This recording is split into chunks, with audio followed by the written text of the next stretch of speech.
Finalizamos la semana, hay noticias para compartirle, pero también hay cuestiones que tenemos que analizar desde el espacio de la entrevista. Antonio Aguilar, procurador adjunto de Derechos Humanos, ya se encuentra conmigo en este set. Estaremos hablando sobre la reciente audiencia con la Comisión Interamericana de Derechos Humanos sobre crímenes durante el conflicto armado salvadoreño. Desde ya nos interesa conocer su opinión sobre ese tema.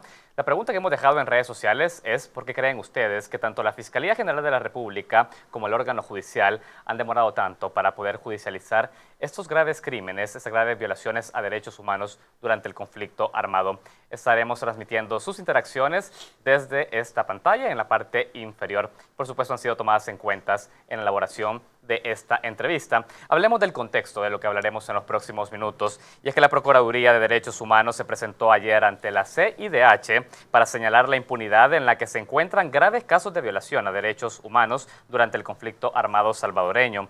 Durante la audiencia pública de la CIDH celebrada en Washington, la Fiscalía salvadoreña justificó la ausencia de una investigación profunda en estos casos debido a la falta de presupuesto y a la vigencia de la Ley de Amnistía aprobada en 1993. Sin embargo, en el año 2000, la Sala de lo Constitucional determinó que la amnistía no aplica en atroces crímenes contra la humanidad, de manera que casos emblemáticos como la masacre del Mozote y cantones aledaños, las hermanas Serrano Cruz, entre otros más, pueden ser judicializados. A más de 30 años, esos crímenes continúan en la impunidad. Hoy analizamos desde la perspectiva de los derechos humanos la ausencia de justicia del Estado salvadoreño ante estos hechos. Por eso lo hemos dicho, Antonio Aguilar, procurador adjunto de Derechos Humanos, se encuentra con nosotros y me da muchísimo gusto recibir en Informa TVX. Muchas gracias, muy buenas tardes. Un saludo muy especial a la audiencia de Informa TVX. Muchísimas gracias, procurador. Importante lo suscitado ayer en Washington frente a delegados de la CIDH, procurador. Bueno, quizás antes de iniciar y comenzar a hablar también del rol que tomaron cada una de las partes en esta audiencia especial, quisiera que usted pueda transmitirnos por qué era importante también conocer en el ciclo de audiencias de la CIDH el caso de graves crímenes durante el conflicto armado salvadoreño. Era muy importante porque, tal como se señaló en esta audiencia ante un órgano que vigila los derechos humanos en el marco de la Organización de Estados Americanos, era importante porque el procurador lo que ha planteado es que en El Salvador se está viviendo ya un estado de impunidad en relación a los casos de graves crímenes cometidos durante la guerra o el conflicto armado interno. Es muy importante que esta audiencia se haya realizado porque precisamente lo que buscaba es una reacción o una recomendación de este organismo internacional, y por lo cual el procurador solicitó ante ese organismo una audiencia temática que se hace en el marco de las sesiones periódicas de la OEA, y por lo tanto lo que se busca es esa respuesta de parte de un organismo internacional, dado que a más de 23 años después de la firma de los acuerdos de paz, El Salvador no ha dado pasos significativos para lograr justicia en estos casos. A propósito de la justicia sobre estos casos, la Fiscalía General de la República cumple un rol determinante en la investigación, procurador adjunto.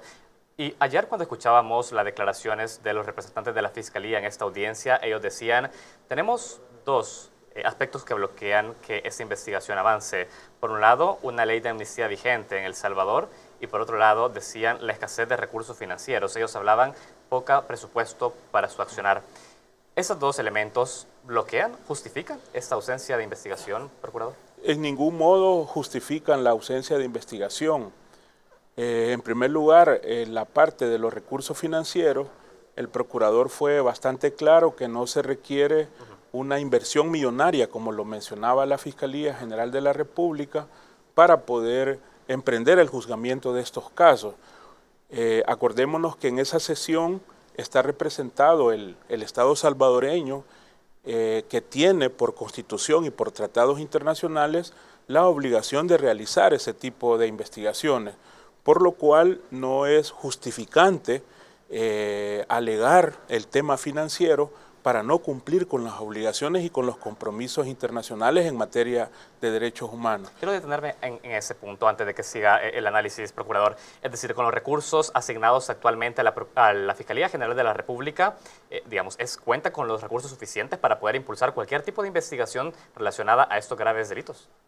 Obviamente que la necesidad de recursos financieros en las instituciones del Estado siempre está presente, pero el procurador lo señalaba el día de ayer, que lo que hemos observado en algunos casos es que la Fiscalía General de la República despliega una gran cantidad de personal en algunos casos muy concretos, sí, y eso refleja que hay algunos recursos con los que se cuenta.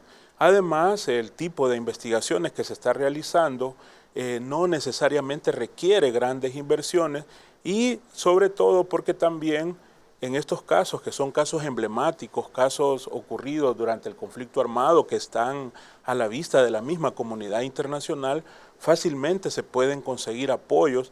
De hecho, en algunos casos hay algunos organismos que han expresado al Estado salvadoreño, a la Procuraduría, a la misma Fiscalía, la posibilidad de poder intervenir y la posibilidad de poder aportar algunos apoyos económicos. Entonces el tema presupuestario, si bien es cierto, no se puede desconocer que en el país el tema fiscal es complejo y las instituciones requieren más financiamiento, pero desde ningún punto de vista y desde el enfoque del respeto de los derechos humanos puede llegar la Fiscalía General de la República ante un organismo internacional a alegar la falta de recursos para hacer justicia. Aclarado ese punto, procurador, hay otro aspecto que señalaba la Fiscalía ayer en la audiencia. Decía, hay una ley de amnistía vigente y las leyes salvadoreñas le dicen al funcionario acatar lo únicamente contemplado en la ley. ¿La ley de amnistía vigente en El Salvador está haciendo un bloqueo para la investigación de la Fiscalía en estos graves crímenes de derechos humanos? Precisamente es lo que el procurador buscaba y logró situar dentro de la discusión el día de ayer y dentro de la exposición. Y la misma Fiscalía lo aceptaba claramente. La ley de amnistía emitida en El Salvador es la que ha cubierto con un manto de impunidad las graves violaciones a derechos humanos cometidos en esa época. Y justamente es a través de la aplicación de la ley de amnistía que se ha buscado evitar hacer justicia, evitar toda una política de reparaciones integrales.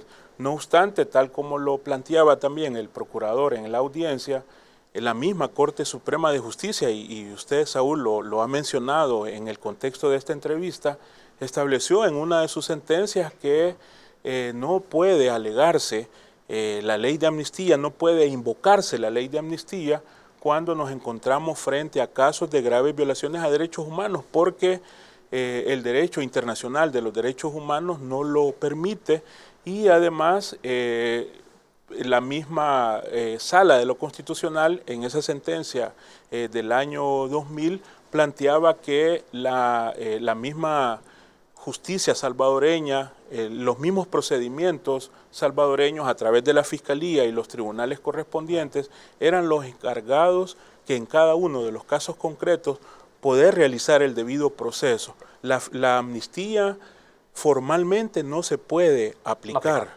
Sin embargo, los tribunales y la misma Fiscalía General de la República, tal como ocurrió ayer, la están invocando, incluso contraviniendo las mismas sentencias y la jurisprudencia constitucional. Procurador Aguilar, cuando la Procuraduría de Derechos Humanos en su reciente comunicado señala que la amnistía no había permitido que los responsables de estos crímenes no estuvieran cumpliendo una sanción que les hubiera correspondido, ¿es porque los tribunales salvadoreños y la Fiscalía General de la República entienden a la amnistía como un bloqueo para ejercer efectiva justicia o es por otra causa que la amnistía sigue teniendo o siendo un bloqueo para poder ejercer una pena correspondiente? Hay casos muy concretos donde la amnistía se ha aplicado.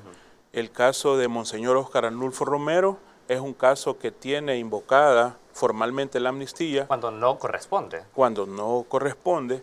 En el caso también de la masacre de los sacerdotes jesuitas y sus dos colaboradoras, también ahí en ese caso, en lo que se refiere a los autores materiales, también se aplicó la ley de amnistía y también en algunos otros casos, si bien es cierto, los tribunales o la Fiscalía General de la República no lo hacen expresamente, pero ya es un asunto generalizado que la misma ley de amnistía generó dentro del sistema de justicia un statu quo de impunidad, a través de la cual dentro del imaginario y dentro del proceder de este sistema de justicia, esa ley tan negativa para el país y para los derechos humanos ha sido invocada para que esos casos no puedan caminar. Sin embargo, quiero decir categóricamente que la misma jurisprudencia constitucional y además los mismos informes de la Comisión Interamericana, las mismas sentencias de la Corte Interamericana de Derechos Humanos ha establecido que la amnistía no puede ser aplicada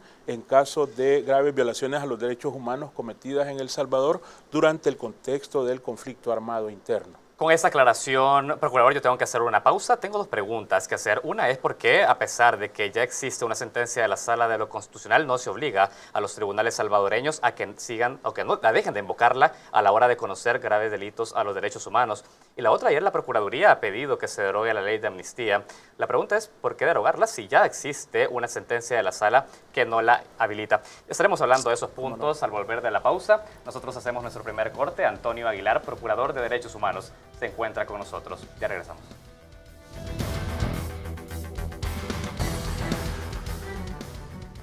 Continuamos con la entrevista de Informa TVX. Antonio Aguilar, Procurador Adjunto de Derechos Humanos, se encuentra en este set de entrevista. Ayer se ha desarrollado una importante audiencia temática frente a autoridades de la Comisión Interamericana de Derechos Humanos sobre atroces crímenes durante el conflicto armado. Procurador, usted ya nos explicaba o más bien revertía la postura de la Fiscalía, refutaba esos argumentos que planteaban que ha imposibilitado, según ellos, avanzar en las investigaciones. Ahora, yo le pregunto algo, Procurador, porque si usted dice que la Sala de lo Constitucional, y no dice usted, ya es un hecho, en el 2000 emitió una sentencia en la que decía que no aplicaba, no podía ser invocada en graves crímenes a derechos humanos, ¿quién es el responsable de decirle a los tribunales deje de convocarla a la hora de ejercer justicia? Bueno, hay un dato muy interesante en este tema.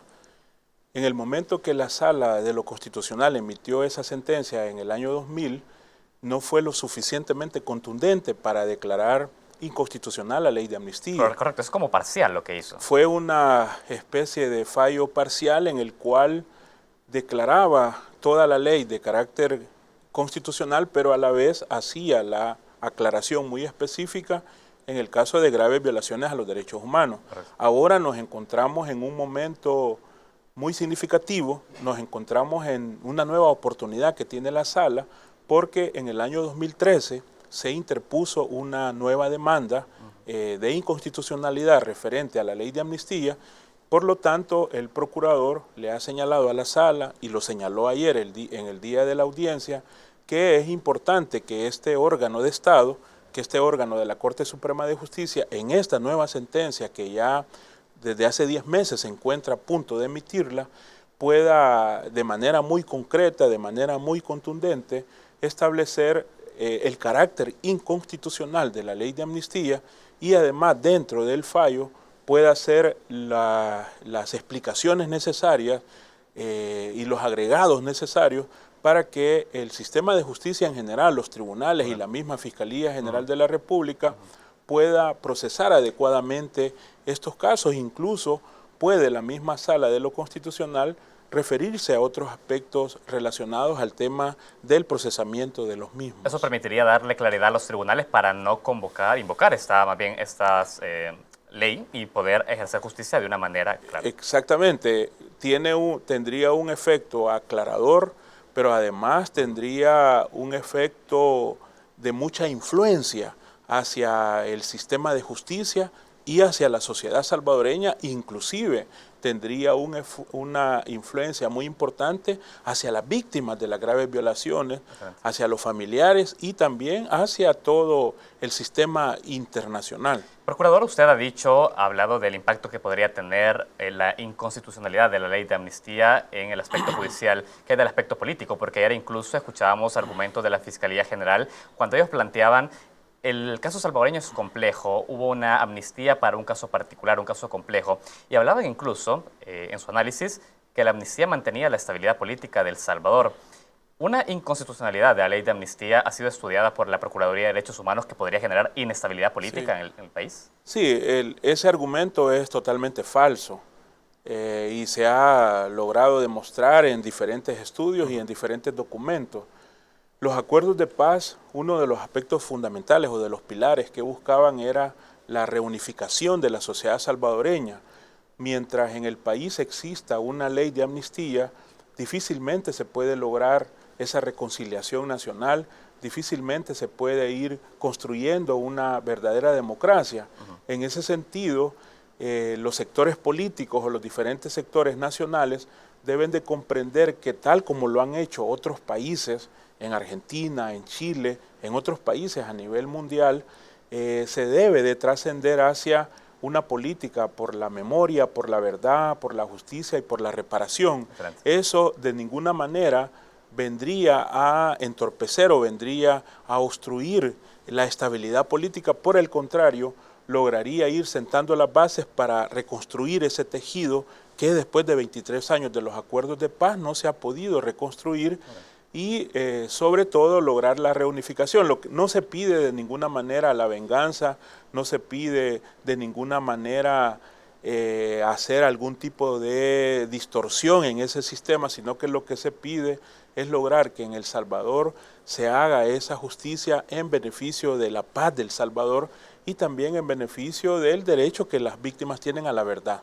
Excelente. Procurador, yo quiero ir cerrando con la función que ha cumplido tanto la Fiscalía como el órgano judicial. Hablamos de una sala que tendría que tener ya lista una sentencia sobre la inconstitucionalidad de la amnistía. Usted ha dicho 10 meses se ha esperado ya para poder ser emitida esta sentencia. Yo quiero conocer cómo analiza la Procuraduría la falta de una política judicial rectora que establezca las prioridades sobre las sentencias que emita la Corte Suprema de Justicia en nuestro país, porque por ahí viéramos también de que existe una prioridad respecto a sentencias de carácter comercial económico y no sobre unas sentencias más sociales. Sí, en efecto, esta sala de lo constitucional ha sido una sala muy protagónica, muy activa en algunos temas, especialmente en los temas electorales.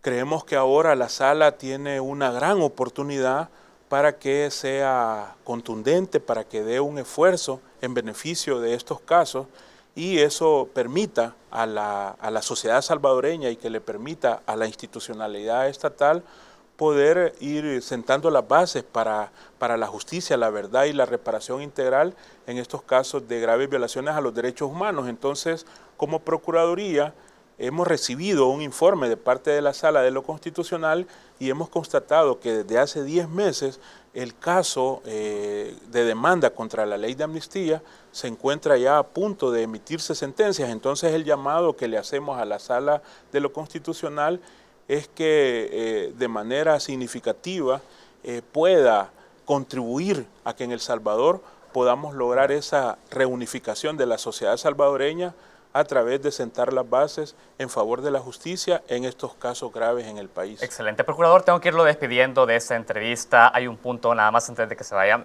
y es un punto respecto, ya se ha reconocido el martirio de Monseñor Romero y se ha reconocido por odio a la fe. ¿De qué manera este reconocimiento podría impulsar también a una nueva investigación sobre lo que hay detrás de su asesinato, teniendo en cuenta que hay informes que evidencian responsables sobre este asesinato y también porque usted ha dicho no se ha tenido en cuenta una efectiva justicia en torno a su asesinato? Sí, el caso de Monseñor Romero y su beatificación, su reconocimiento por parte del Vaticano como mártir de la Iglesia, creo que ayuda no solo al caso Romero, sino que también ayuda a todos los deseos de justicia del pueblo salvadoreño, a el deseo manifiesto de las víctimas. El poder asistir a esa gran actividad, el poder recibir esa gran noticia que Monseñor Romero va a ser beatificado y declarado mártir, debería de permitir escuchar la misma voz de Monseñor Romero que siempre clamó porque estos casos se evitaran, estos casos no se dieran. Monseñor Romero previno el escalamiento del conflicto armado al decir de que la Fuerza Armada, que los militares, los escuadrones de la muerte no tenían que seguir haciendo eso. Entonces, el mensaje que deja esto para el país, además de que es un mensaje de reunificación, un mensaje de paz y de unidad, también es un mensaje que no debemos de permanecer en la impunidad en que nos encontramos. Antonio Aguilar, Procurador Adjunto de Derechos Humanos, ha sido un gusto recibirlo en este espacio de entrevista con esta claridad. Muchas gracias, muy amable. Gracias a ustedes también que nos acompañan. Tenemos que hacer una pausa en esta entrevista. Nosotros seguimos con más noticias al volver. Ya regresamos.